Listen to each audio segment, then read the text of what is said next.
do it. America lost the will to fight. Iran, we want to fight. We can't. We got beat.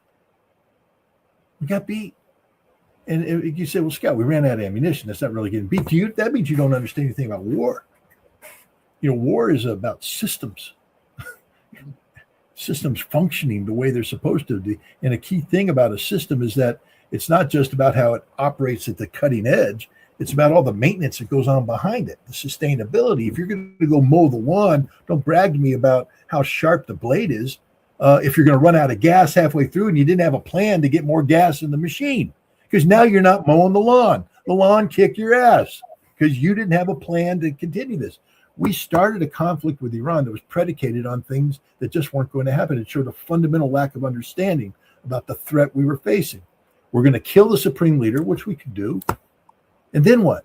Iran's supposed to collapse. Then we were placed with a government to our liking who will give up their missile program, give up their nuclear program, give up their relationship with Hezbollah and Ansarallah, and everything will be good. That's how we were going to win the war. Win the war with the first 6 bombs dropped on Iran. Well, we lost the war with the first 6 bombs dropped on Iran because we killed the supreme leader, causing Iran to rally around itself tighter than it's ever been in terms of support for the regime. So there's no chance of regime collapse whatsoever. And then we went ahead and lost the moral authority because not only through assassination, because this was an act of perfidy. Many Americans tended to forget this, but I don't think the Iranians will ever forget that we were in active negotiations with the Iranians about the nuclear program that Donald Trump said was the most thing in the world. And the Iranians made significant compromises, and there was a deal going on an airplane via the Omani foreign minister to bring this thing to closure. And the Iranians thought that they had done something good, and then we bombed. It's an act of perfidy. It's a war crime. That's how we started this war, with a war crime. Then we murdered somebody, an assassination. That's another crime. And then we went out in the first day and we killed 168 students at the Manab school. Another crime, showing we don't have a clue what we're doing. We started a war that we lost on day one because it meant we couldn't win. But we kept saying we're going to do it. We changed our war plan. The other thing is, why are we changing our war plan every other day if we had such a good plan? It's because we didn't have a plan. We had no idea what we were doing, just making it up as we go along. And every time we did something, it just got worse and worse and worse and worse, expanding the conflict, dropping more bombs, firing more missiles, and causing the Iranians to send more missiles our way. And next thing you know, we ran out of ammunition. I'm sorry, guys. When you run out of ammunition, you lost the war, because war is about a system of systems. And the system that was supposed to sustain the conflict fell apart.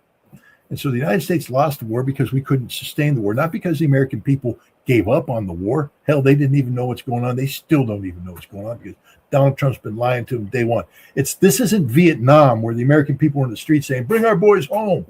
I mean, hopefully that'll happen. We get more people in the street. But that's not why this war ended. This war didn't end because the American people said, hell no, we won't go. In fact, as many Americans like, blow the crap out of these guys. Trump can't. He's out of ammo. And it's not just that, but the Iranians have seized the geopolitical, high ground, so to speak, by controlling the Strait of Hormuz and Bab el-Mandeb. So they're strangling not just the United States economy, but the global economy because they're interlinked. So the Iranians have strategic dominance over the United States. They have tactical dominance insofar as the United States lacks the capacity to project meaningful military power into Iran. Iran retains the capacity to project meaningful military power into the United States military infrastructure and the support of the infrastructure of its allies. We can't defend ourselves against the Iranians. So the Iranians are doing more damage to us than we are doing to them. That's unsustainable. We lost militarily, but we also lost economically and politically because of Iran's ability to control the Strait of Hormuz and control Bab el-Mandeb, maintain relationship with Hezbollah, maintain relationships with Ansarallah, and dominate the region militarily. It's called getting your ass kicked. We got our ass kicked. And this is the first time in history that the United States got its ass kicked. The first time. That's, and so this is where we're at right now. Trump can't admit it, can't acknowledge it. This is why we hear stupidity like the wall of steel. I think he just put out a tweet where he reiterated that we control the Strait of Hormuz. He said that with a straight face, by the way. We control it. What does he mean? Are American ships in control of the Strait of Hormuz? No, they're not even allowed to get near it without getting sunk or fired on. So how could we control the Strait of Hormuz? The wall of steel. But is it a wall of steel? No. How many ships do we have out there now? 16? I don't know. The number fluctuates plus or minus a couple every day. But it's not a wall of steel. Go look at the Arabian Sea and tell me how wide it is. But also recognize that we can't get any ships close to the Iranian shore because they have standoff missiles that would sink us. So we have to be standing off a long way. So there's a big gap there that we don't control. And so when the ships come, because what Trump's saying is with the wall of steel, we control everything that goes in to the Strait of Hormuz, and we control everything that goes out of the Strait of Hormuz. So we control the Strait of Hormuz indirectly. Well, that's a nice theory, except the wall of steel doesn't exist. It's a wall of rusty little, ship outposts.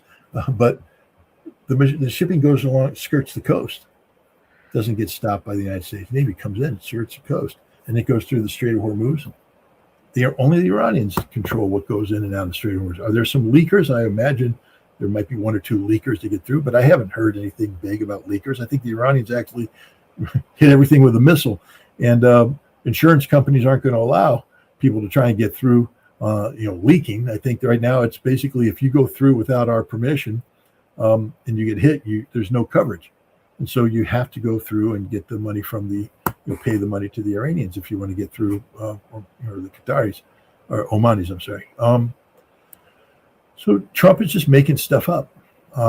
Where are we militarily? We can't do anything to Iran because the moment we do, they'll blow the crap. They'll terminate Kuwait's existence. They could terminate Bahrain's existence. They now have missiles that are guaranteed to bust through any defenses we have left in Jordan and bring a lot of harm to the Jordanians. They will take out the UAE. And this is why all the nations told the United States, stop. No more stupidity. It's over. It's finished. So Donald Trump has to deal with that reality. It's over. It's finished.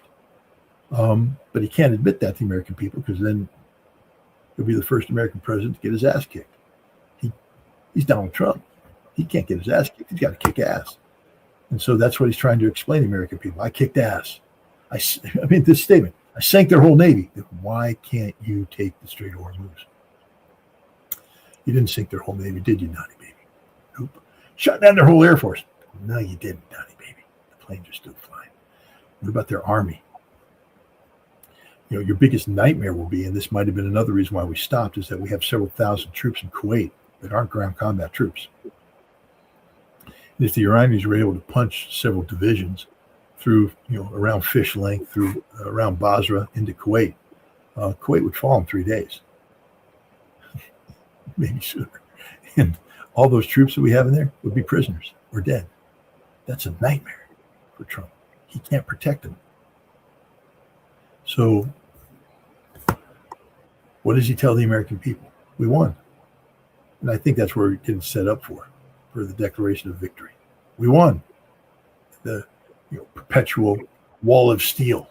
We won because we have a wall of steel, and we're going to maintain this. But then the next problem is, can he maintain it? I'm not going to get into too many rumors about Abraham Lincoln, but you've seen the stories. It doesn't seem that all is harmonious on an aircraft carrier that's been asked to extend its tour. And I would imagine the same tensions exist on other Navy vessels as well. This is an unsustainable posture on the part of Donald Trump. Moreover, unless he gets things back in normal, he's going to lose the midterm elections. So I think you're going to see Donald Trump say, I won. I control the Strait of Hormuz. Scott Bessent's going to say, yeah, as long as we have the wall of steel, we don't have to worry about it. Plus, in 2 years, the beauty of the 2-year time frame? Trump's not going to be held accountable to it. It's 2 years from now. Trump won't be president. So, and you're going to see that in 2 years, in 3 years, things will get better. Trust us. Don't hold us accountable for the mess there is right now, because in 2 years, it's going to be better because of us. This is the stupidity, and I hope the American voter doesn't fall for it, but this is what we're seeing. A lot of posturing from a president who has the dishonor of being the first president in the United States history to get his ass kicked in a war. 2 days ago, we had Channel 12 in Israel reporting that if the United States doesn't attack Iran, they're going to attack Iran. And look at Israel today. They're in Gaza, they're in the West Bank, in Lebanon, in Syria, and at the same time, they want to attack Iran. Is that some sort of sign that they want to force the United States to stay in the region, or is it some sort of political posture on the part of Benjamin Netanyahu, because we know that he's facing new elections in Israel as well? And I think it's both.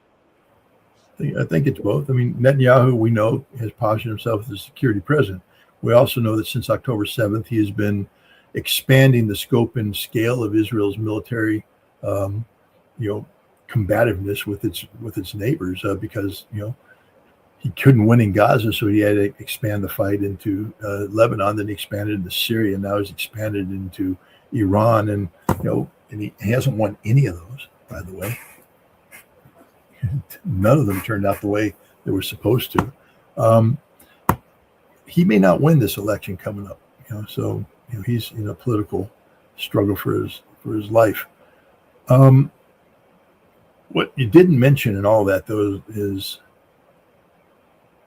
what's going on here in the United States with the 2027 National Defense Authorization Act, Section 219 for the House version, Section 1217, I think, for the Senate version, which basically, blurs the line between the United States and Israel when it comes to critical aspects of defense production, intelligence sharing, technology sharing, all of this. If this is passed, then the United States becomes virtually as one with Israel.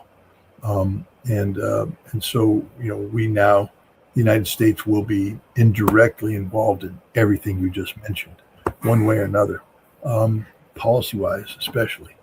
So, this is, I think, is the strategy. I mean, this is literally, classic textbook examples of, the kind of parasite that takes over the host's body.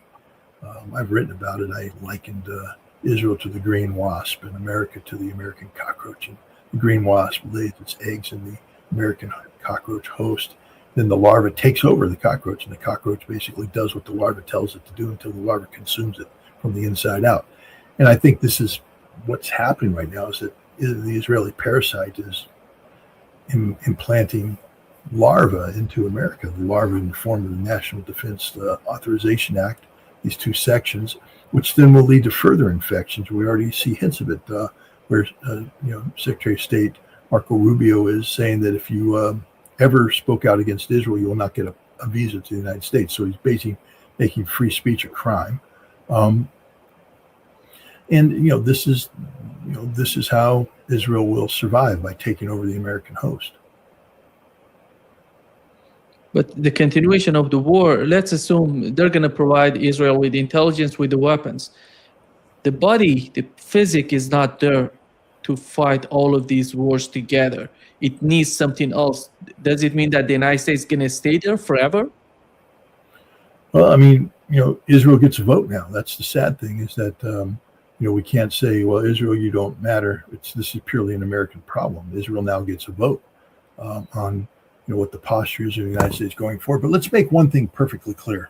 Israel does not have the capacity to take on Iran by itself. So it's an empty threat, straight up empty threat.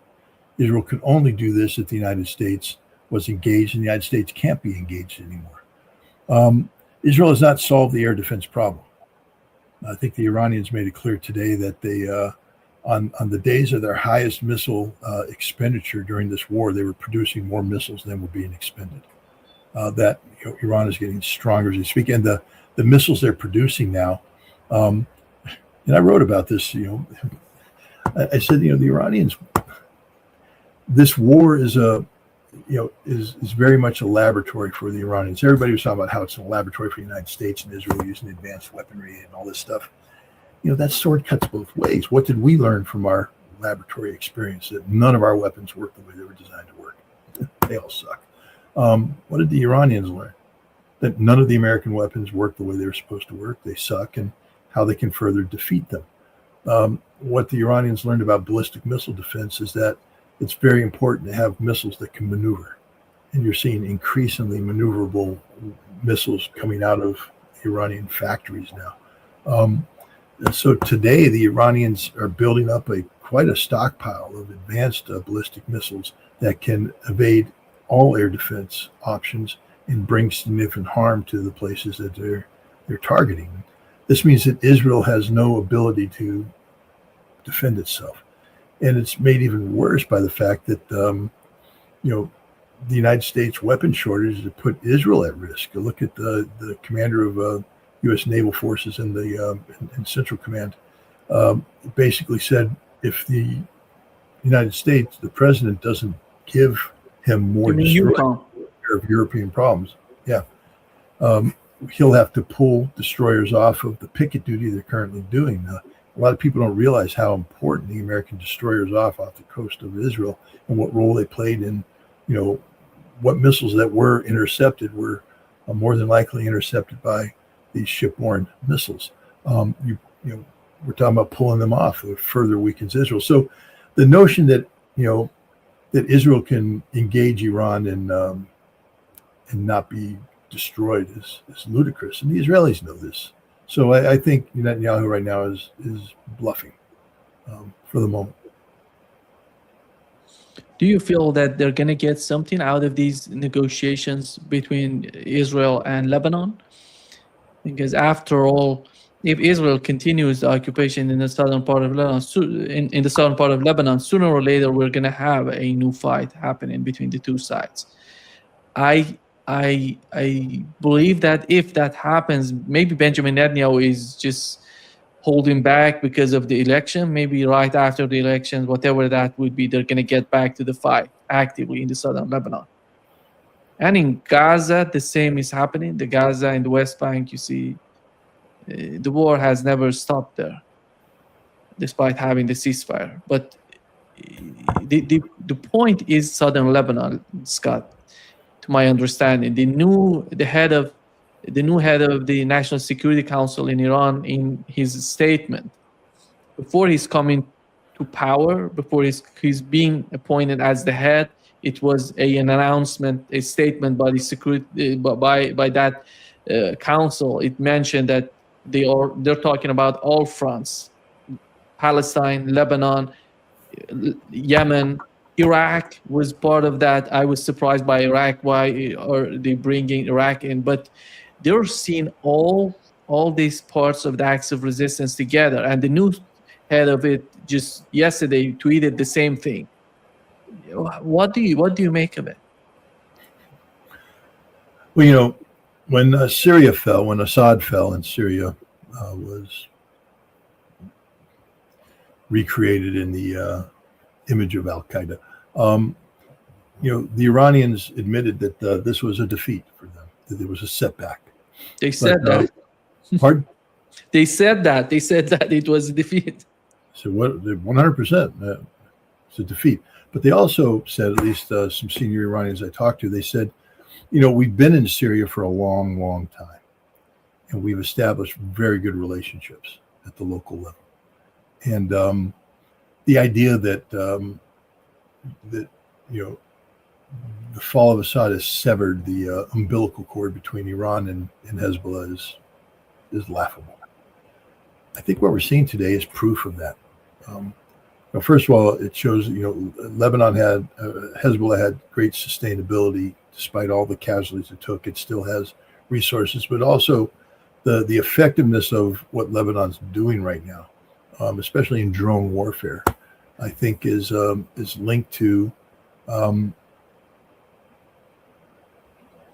relationships with the Quds Force of Iran, who are doing active resupply, using rat lines that they know about, but nobody's interdicting. And therefore, the notion that Hezbollah is somehow going to wither on the vine, so to speak, is absurd. They're getting stronger. And they're doing harm to Israel, great harm to the Israeli forces. They can't be beaten by the Israelis. If they could have, Israel would have beaten them already. But Hezbollah is there.